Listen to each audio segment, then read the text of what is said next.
आपने राजनीति से संन्यास ले लिया है क्या?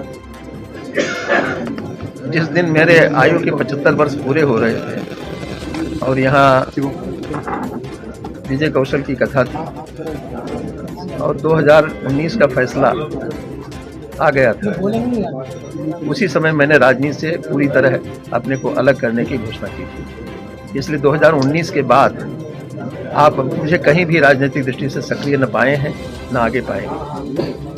स्वामी जी, जिस तरीके से आपने बताया कि षड्यंत्र के तहत छवि खराब करने की कोशिश की गई थी मेडिकल कॉलेज की, अब इन छवि खराब करने वालों को कोई संदेश देना चाहते हैं?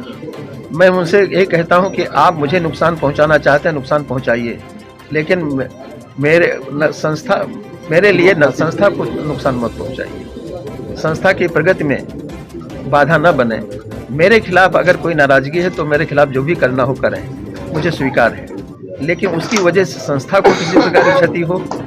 हमें आश्चर्य है कि हमें बदनाम करने के लिए लॉ कॉलेज को ही माध्यम बनाया गया। जिन दो लड़कियों को इस काम में इस्तेमाल किया गया, वो दोनों लड़कियां लॉ कॉलेज की, तो दोनों LLM की छात्रा थी और दोनों को महाविद्यालय के वित्तीय सहायता से पढ़ने का मौका दिया गया था और उन्हीं को इस्तेमाल किया गया। तो मेरे समझ नहीं आता है लॉ कॉलेज को क्यों इस्तेमाल किया गया, लॉ कॉलेज के छात्रों को इस्तेमाल किया गया।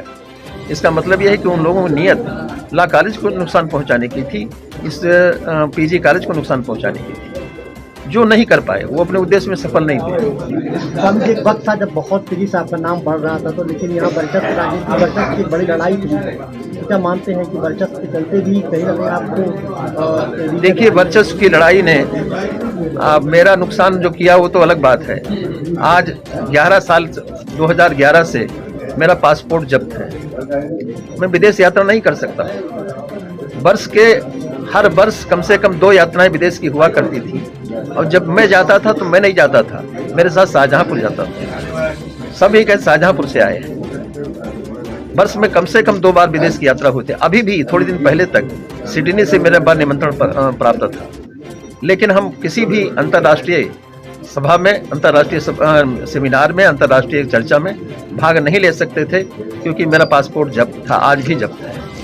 स्वामी जी, एक सवाल ये था कि आपने कहा कि आपके खिलाफ साजिश की शुरुआत न्यूयॉर्क से की गई, इसमें कितनी सच्चाई है? आपने कहा आपके खिलाफ साजिश की शुरुआत न्यूयॉर्क से की गई, इसमें कितनी? न्यूयॉर्क से नहीं की गई, न्यूयॉर्क में दिखाया गया था। न्यूयॉर्क में एक पर्चा बांटा गया था जिसमें हमारा और योगी का फोटो था, लेकिन मेरी ये रेप की कहानी उसमें बताई गई थी और कहा गया था ये योगी जी की चित्र। यहाँ तक कि मेरा नाम लेकर विधानसभा में भी नेता प्रतिपक्ष ने योगी के ऊपर आरोप लगाए, मेरा नाम लेकर। तो मेरा नाम राजनीतिक उद्देश्यों से इसलिए लिया गया कि योगी को नुकसान पहुंचाया जा सके, योगी के वर्चस्व को नुकसान पहुंचाया जा सके। योगी के संबंध हमारे सार्वजनिक, सभी जानते हैं हमारे योगी के क्या संबंध है। तो मुझे नुकसान कराने के पीछे मेरा नुकसान नहीं था, योगी को नुकसान पहुंचाना था। स्वामी जी, राम मंदिर में भी अग्रणी भूमिका निभाई आपने और यहाँ के एक राजनेता पर भी आरोप लगा था। उन्होंने कहा था कि मेरा मांस कुत्तों से बिछवाया जाए, सच्चाई हो। तो नंबर 1 और नंबर 2, ऐसे में क्या सीधे कोई नसीहत देंगे ऐसे लोगों के लिए कि जो आपके लिए ब्रेक लगाते हैं आगे लिए? मैं समझता हूँ कि मेरे रास्ते में कोई ब्रेक लगावे, अब मैं उसको लेकर मुझे कोई इतराज नहीं है, लेकिन संस्था को जिससे नुकसान पहुंचे वो काम न करे, ये मेरा अनुरोध है उन सभी लोगों से। और जहाँ राम मंदिर का सवाल, मैं ये भी बता दूं आपको, मैं राम मंदिर के भूमि पूजन में भी नहीं गया, राम मंदिर के उद्घाटन में भी नहीं गया। अब न जाने के पीछे कारण जो मैं बताऊं, मैंने जब मेरे ऊपर आरोप लगा था उसी दिन मैं योगी से कहा था कि तब तक मैं किसी भी सार्वजनिक कार्यक्रम में आपके साथ नहीं खड़ा होऊंगा जब तक मेरे खिलाफ जितने आरोप हैं खत्म नहीं हो जाएंगे, क्योंकि जब भी मैं खड़ा होऊंगा प्रेस आपके साथ मेरे फोटो खींच करके आपको बदनाम करेगा। इसलिए मैं आपको किसी कीमत बदनाम होते नहीं देखना चाहता हूं। और 2019 से लेकर अब तक मैं योगी के किसी भी कार्यक्रम, व्यक्तिगत कार्यक्रम में, यहाँ तक कि उनके यहाँ जो व्यक्तिगत कार्यक्रम होता है उस कार्यक्रम में भी उनसे मिलने नहीं गया या उनके कार्यक्रम में नहीं गया।